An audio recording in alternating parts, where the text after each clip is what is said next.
Gold buyers, మీ కష్టాల్లో నమ్మకమైన మీ ఆత్మీయ నేస్తం. Welcome to I dream. నేను ఉదయశ్రీ. ప్రెసెంట్ మనతో పాటు వీరవెల్లి శ్రీలత గారు ఉన్నారు, ఇంపాక్ట్ మోటివేషనల్ స్పీకర్. మాట్లాడదాం. హలో అండి, నమస్తే. హాయ్ మేడం, నమస్తే. మీరు బాల సురక్ష వాలంటీర్గా కూడా చేస్తూ ఉన్నారు కదా, అంటే ఏంటిది యాక్చువల్లీ? ఇప్పుడు ప్రెసెంట్ చిన్న పిల్లలు ఎదుర్కొంటున్న సమస్యలు ఏంటి? ఇది సెషన్స్ లాగా తీసుకుంటారు మీరు ఈ బాల సురక్ష వాలంటీర్ కానీ? సో ఎక్కడ తీసుకుంటారు, ఎలా తీసుకుంటారు, ఏం చెప్తారు దాంట్లో? మేడం, బాల సురక్ష వాలంటీర్ అంటే అమ్మాయిల సేఫ్టీ గురించి చెప్తూ ఉంటాం అనమాట. ఒకప్పుడు వెనకటి రోజులు ఉమెన్ సేఫ్టీ అంటే, అప్పటి రోజులు ఉమెన్ ఎక్కడికన్నా వెళ్తే సేఫ్టీగా తిరిగి వచ్చేది కాదు, ఏదైనా జరిగేదన్నా భయం ఉండేది. తర్వాత యూత్ సేఫ్టీ అంటే అమ్మాయిలు, అంటే కాలేజ్ అమ్మాయిలు. ఒకప్పుడు ఏంటంటే హౌస్ వైఫ్స్ అలా బయటకు వెళ్తే, జాబ్స్కి వెళ్తే అలా. తర్వాత ఏంటంటే కాలేజ్కి వెళ్ళే అమ్మాయిలు సేఫ్టీగా తిరిగి రాకపోవటము, ఆ భద్రత అనేది చాలా తగ్గిపోయింది. ఇక రాను రాను ఎలా అయిపోయిందంటే ఏమంటారు, కలికాలం అంటారు కదా, అలా వచ్చేసింది అంటారు సరే. అలా చిన్న పిల్లల సేఫ్టీ కూడా చాలా ఇబ్బందిగా మారింది అని చెప్పేసి చైల్డ్ సేఫ్టీ స్టేషన్స్ అని చెప్పేసి అమ్మాయిలు చిన్న పిల్లల దగ్గర నుంచి పెద్దవాళ్ళ వరకు, అసలు వయసుతో సంబంధం లేదు, అమ్మాయి అంటే చాలు. అది 1 సంవత్సరం పిల్లనా, 99 ఏళ్ళ ముసలి వాళ్ళని కూడా చూడట్లేదు. సేఫ్టీ అనేది ఎక్కడా లేదు. అయితే మనం చిన్న పిల్లల దగ్గర నుంచి సేఫ్టీ అనేది పేరెంట్స్కి చెప్తూ ఉండాలి. తర్వాత యాజ్ ఎ టైం పిల్లలకు కూడా నేర్పిస్తూ ఉండాలి. సేఫ్టీ ఎలా ఉండాలి, ఎక్కడ ఎలాంటి ప్రమాదాలు మనకి ఉంటుంటాయి, దాన్ని ఎలా ఎదుర్కోవాలి అనే దాని గురించి దాని గురించి నేను నేర్చుకోవడం జరిగింది.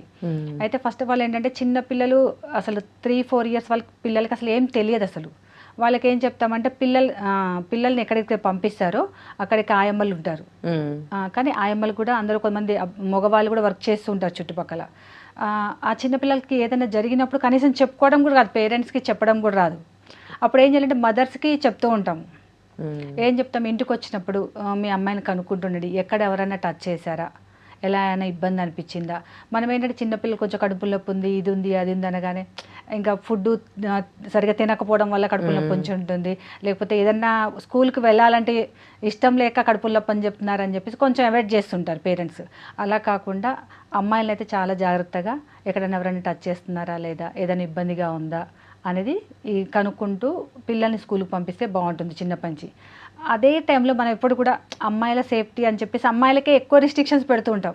అమ్మ జాగ్రత్తగా ఉండు, జాగ్రత్తగా వెళ్ళరా, ఎక్కడికి వెళ్తుండో చెప్పి వెళ్తుండు, పలానా చోటు ఇక్కడ ఇలా జరుగుతుంది, అలా జరుగుతుందని చెప్తుంటాం. కానీ అదే టైంలో మగపిల్లలకు కూడా మనము చాలా బయటికి వెళ్ళినప్పుడు ఏ ఆడపిల్లను కూడా ఇలా ఏడిపించడం కానీ, అసభ్యంగా ప్రవర్తించడం కానీ చేయొద్దు. ఎందుకంటే మన ఇంట్లో కూడా ఒక అమ్మాయి ఉంటుంది, ఒక చెల్లె కావచ్చు, అక్క కావచ్చు, తల్లి కావచ్చు, ఎవరైనా కావచ్చు.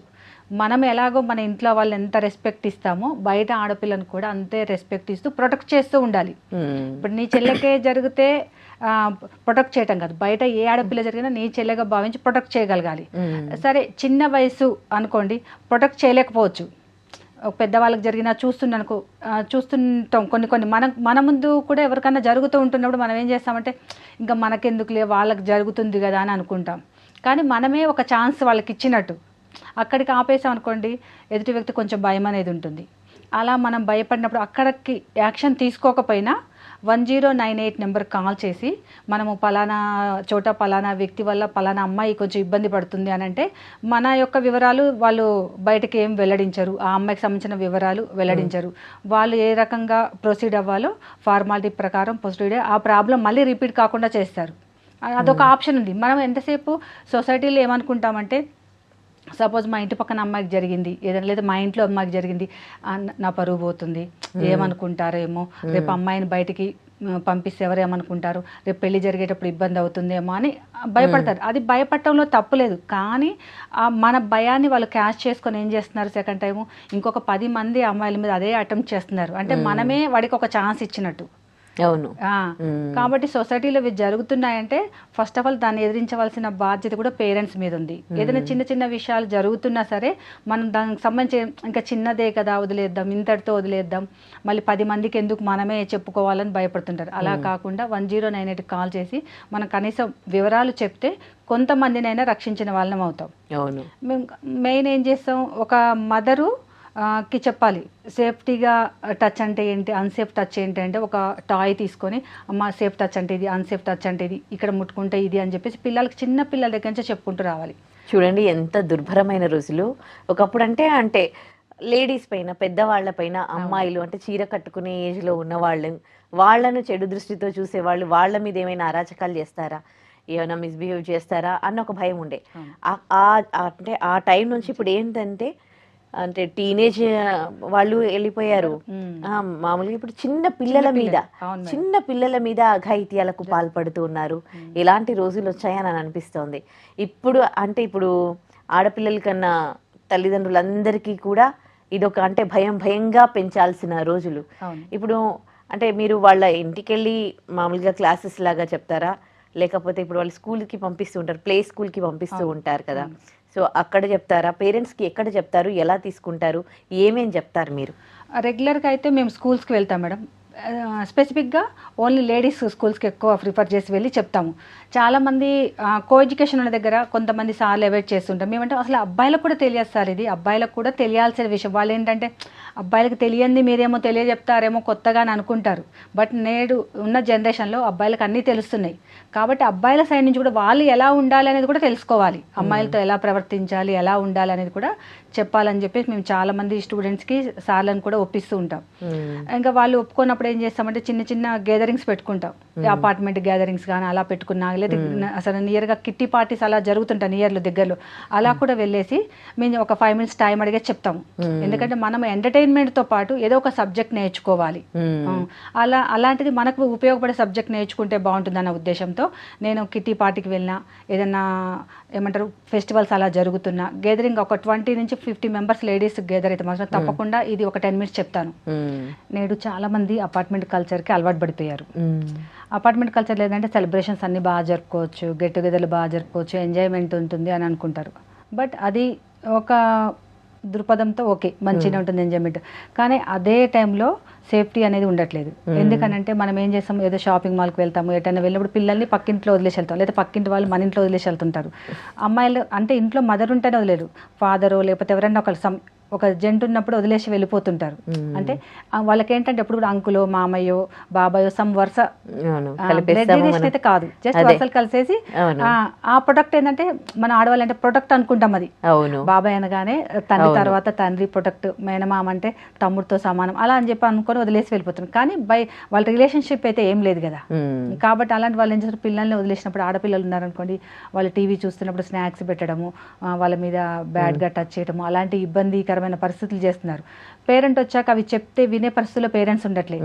ఎంతసేపు పేరెంట్స్ ఏమనుకుంటారంటే వదిలేసి వెళ్ళిపోయాం కాబట్టి కోపంతో ఉండని అంటున్నారు, అలా చెప్తున్నారు, ఇలా చెప్తున్నారు. కొంతమంది మగవాళ్ళు ఎలా ఉన్నారంటే బయటికి శ్రీరామచంద్రుల్లా ఉంటారు. అసలు మనము నిరూపించాలంటే కూడా చాలా కష్టం అలాంటి వాళ్ళు. అలా అని చెప్పి వాళ్ళు బ్యాడ్ పర్సన్ కాదు, ఆ నిమిషంలో బ్యాడ్ పర్సన్. అదే దానివల్ల ఏంటి, అది ఎవ్వరు కూడా నమ్మే పరిస్థితులు లేదు. కాబట్టి మన ఆడపిల్లలను కూడా మ్యాక్సిమం వీలైతే అక్కడ కూర్చోబెట్టినా వాళ్ళకి కనీసము ఒక కాన్ఫిడెంట్ ఇవ్వాలి. మనం ఏదైనా చిన్న ఏదైనా జరిగినా ప్రొటెక్ట్ చేసుకోగలిగే ధైర్యం ఇవ్వాలి. అందుకనే వాళ్ళకి చిన్నప్పటి నుంచి సెల్ఫ్ డిఫెన్స్ కూడా నేర్పించాలి. 8 to 10 years నుంచి మనం సెల్ఫ్ డిఫెన్స్ కూడా కొంత నేర్పించాలి. ఎందుకంటే కొంచెం సెల్ఫ్ డిఫెన్స్ నేర్పించడం వల్ల ఏంటంటే కనీసం మనము ఎదుటి వ్యక్తి ఏదైనా చేస్తుంటే తోసి పక్కకు వెళ్ళగలగాలి, అట్లా కొంచెం అన్నా ప్రొటెక్ట్ చేయగలగాలి. ఇప్పుడు మన కళ్ళు, ముక్కు అనేవి సెన్సిటివ్గా ఉంటాయి. వాళ్ళ దగ్గరకు వచ్చినప్పుడు కళ్ళల్లోనో ముక్కు మీద గట్టిగా ఎంత కొద్దిగా కొట్టినా ఆ ప్లేస్ అనేది చాలా సున్నితంగా ఉంటుంది ఎవరికైనా. కాబట్టి కనీసం ఒక 5 to 10 seconds వాళ్ళ నుంచి మనం పారిపోయే ఛాన్స్ ఉంటుంది. అలాంటి చిన్న ట్రిక్స్ పిల్లలకు నేర్పించాలి. ఒక 8 to 10 years నుంచి నేర్పించాలి సెల్ఫ్ డిఫెన్స్ అనేది. అది నేర్పించడం వల్ల అంటే కనీసం వాళ్ళకి ధైర్యం ఉంటుంది, రేపటి రోజున ఎవరన్నా మా అమ్మాయి జోలికి వచ్చినా తను ప్రొటెక్ట్ చేసుకొని సేఫ్టీ ప్లేస్కి చేరుకోగలుగుతుంది అని చెప్పేసి. నెక్స్ట్ మనం ఏదైనా ఫంక్షన్స్కి వెళ్ళినా, బయటకి ఆడికి వెళ్ళినా సీసీ కెమెరాలు అలా పెడుతున్నారు అనుకుంటున్నాం. కానీ రీసెంట్గా జరిగిన ఇన్సిడెంట్ ఏంటంటే, మనం చుట్టాలింటికి వెళ్తూ ఉంటాము, నియర్గా ఫంక్షన్ ఉంది, తయారయ్యే డ్రెస్ చేంజ్ చేసుకోవడానికి వెళ్తున్నాం. అలాంటప్పుడు ఏం చేస్తున్నారు, వాళ్ళ ఇంట్లో వాళ్ళు ఎవరైనా బ్యాడ్ పర్సన్ ఉంటే ఆ రూమ్లో సెల్ ఫోన్ పెట్టేసి వెళ్ళడము, లేదా కిటికీలోంచి వీడియోస్ తీయడం చేస్తున్నారు. ఎక్కడ కూడా సేఫ్టీ లేదు, అమ్మాయికి ఎక్కడ సేఫ్టీ లేదు. కాబట్టి మన చుట్టాలు ఇల్లే కదా, మన ఇల్లే కదా అని ఎక్కడ కూడా పడితే అక్కడ డ్రెస్సెస్ మార్చుకోవడం కూడా సేఫ్టీ లేదు. మన ఇంట్లో తప్ప ఎక్కడ బయటికి వెళ్ళినా, మన చుట్టాల ఇంట్లో తప్ప మన పేరెంట్లు అని అనుకుంటాం మనం. ఎక్కడైనా సరే సేఫ్టీ లేదు. కాబట్టి మనం జాగ్రత్తగా డ్రెస్ చేంజ్ చేసుకున్నప్పుడు కూడా చాలా కేర్ఫుల్గా జాగ్రత్తగా అబ్జర్వ్ చేసుకుంటూ చేసుకోవాలి. మీరు ఇలాంటివి చెప్పినప్పుడు పేరెంట్స్ వాళ్ళ ఎట్లా ఉంటది వాళ్ళ ఒపీనియన్ అనేది, వాళ్ళు ఎట్లా రిసీవ్ చేసుకుంటారు, ఏమంటారు? కొంతమంది పాజిటివ్గా ఉంటుంది మేడం, వెళ్ళినప్పుడు జాగ్రత్తగా ఉండాలి అంటారు. కొంతమంది ఇన్సెక్యూర్గా ఫీల్ అయ్యి ఇంకా నువ్వు వెళ్ళొద్దు, యాడికి వెళ్ళొద్దు, ఫంక్షన్స్కి వెళ్ళొద్దు, జాబ్ చేయొద్దు, చదువుకోవద్దు, ఇలా జరుగుతున్నాయి అంటారు. నిజంగా అదొక మూర్ఖత్వం అండి. అంటే మనం ఎలా పెంచాలి పిల్లల్ని? వెళ్ళొద్దు పోవద్దు అంటే ప్రపంచం ఆగిపోద్దండి. అవును. అసలు ముందు తల్లి తన బిడ్డను కనడం బంద్ చేస్తుంది ఆడపిల్లని. అవును, అంతే కదా. నేను ప్రొటెక్ట్ చేసుకోలేనప్పుడు ఇంకెవరు కూడా ప్రొటెక్ట్ చేయలేరు నా బిడ్డని అని చెప్పి అనుకుంటుంది. కాబట్టి మనం ఎక్కడైనా సరే వాళ్ళకి ధైర్యం ఇచ్చి, మోటివేషన్ ఇచ్చి, నీకు ఏదైనా ఎక్కడైనా ఏదైనా జరిగితే దాన్ని ఫేస్ చేసే ధైర్యం ఇవ్వాలి. దానివల్ల ఏంటి, సెల్ఫ్ కాన్ఫిడెన్స్ పెరుగుతుంది. ఎక్కడికి వెళ్ళినా నా బిడ్డ నెగ్గుకొని రాగలుగుతుంది. ఏదన్నా ఎదురు తిరిగినా సరే 4 కొట్టైనా వస్తుంది వాడిని అన్న కాన్ఫిడెన్స్ ఇచ్చి అన్ని నేర్పించి పంపాలి మేడం. పంపకుండా ఉండద్దు. పంపకుండా ఉంటే మనం ఓడిపోయినట్టు ఒక రకంగా ఆలోచించండి. ఇక అమ్మాయిని మళ్ళీ వెనక మళ్ళీ వంటింటికి అంకితం అన్నట్టుగా చేస్తారు కదా. అందుకని ఎక్కడైనా సరే ఉద్యోగానికి వెళ్ళండి, వ్యాపారానికి వెళ్ళండి, ఎక్కడికైనా వెళ్ళనివ్వండి అమ్మాయి. తను ప్రొడక్ట్ ఇప్పుడు పలానా ప్లేస్లో అలా ఉంటుందమ్మా, జాగ్రత్తగా వెళ్ళు, పలానా టైం కంటే ముందే వచ్చేసేయి చెప్పడంలో తప్పలేదు.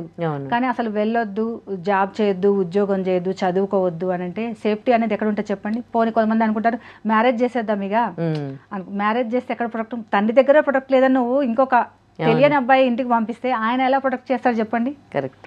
కాబట్టి మనం మన ఆడపిల్లకి సెల్ఫ్ డిఫెన్స్ నేర్పిస్తూ, సెల్ఫ్ కాన్ఫిడెన్స్ పెంచుతూ పంపించాలి.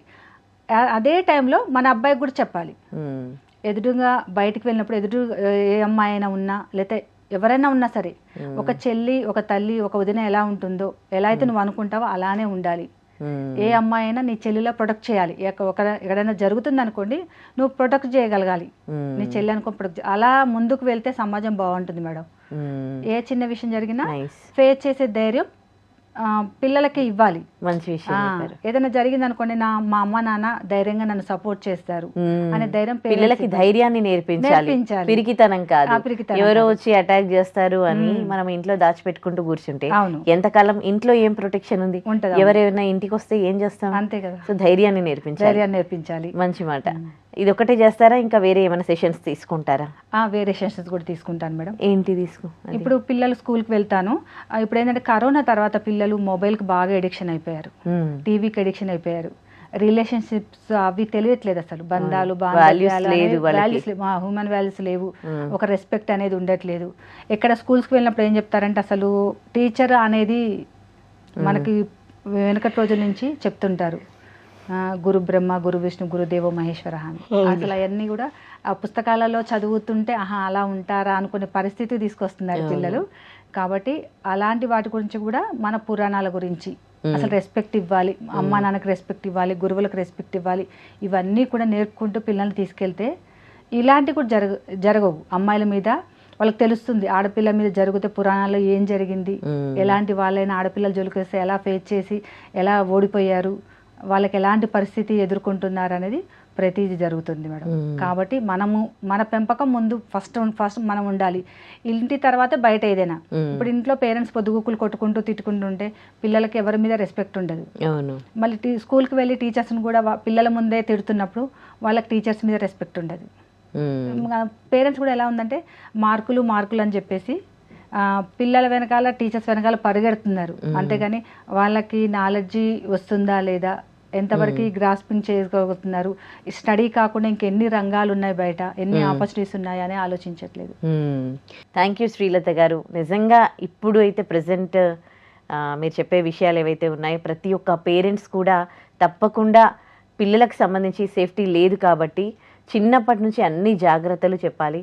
అండ్ మంచి కార్యక్రమం చేస్తూ ఉన్నారు. కొత్తగా ఇట్లా బాల వికాస్ సంరక్షణ కోసం మీరు ఇలాంటి కార్యక్రమం చేయడం అయితే చాలా చాలా it's beautiful and helpful to all the parents and kids అండి. థ్యాంక్ యూ సో మచ్ అండి. నమస్తే. Thank you. And for more videos, please subscribe to iDream channel. Subscribe to iDream Media. Please subscribe to iDream. Please subscribe to iDream. Please subscribe iDream. And please subscribe to iDream. For more videos, subscribe to iDream. please like, share and subscribe to the channel. Congratulations, iDream. Subscribe to iDream. Subscribe to iDream. So subscribe to iDream Media. iDream ki iDream team andarki huge congratulations. Please subscribe iDream Media. Please subscribe to iDream. Subscribe iDream. Please subscribe to iDream. I dream అంటే నా కళల ఛానల్ను subscribe చేసుకున్న నోరు తిరుగుతలేదు, మీరైతే గంట గుర్తు కొట్టండి. For more such videos, please subscribe to iDream. Subscribe to iDream. Please subscribe to iDream. Please subscribe iDream Media. Please do subscribe to iDream. Please subscribe to iDream Media. For best entertainment and information, please subscribe iDream. And don't forget to subscribe to iDream.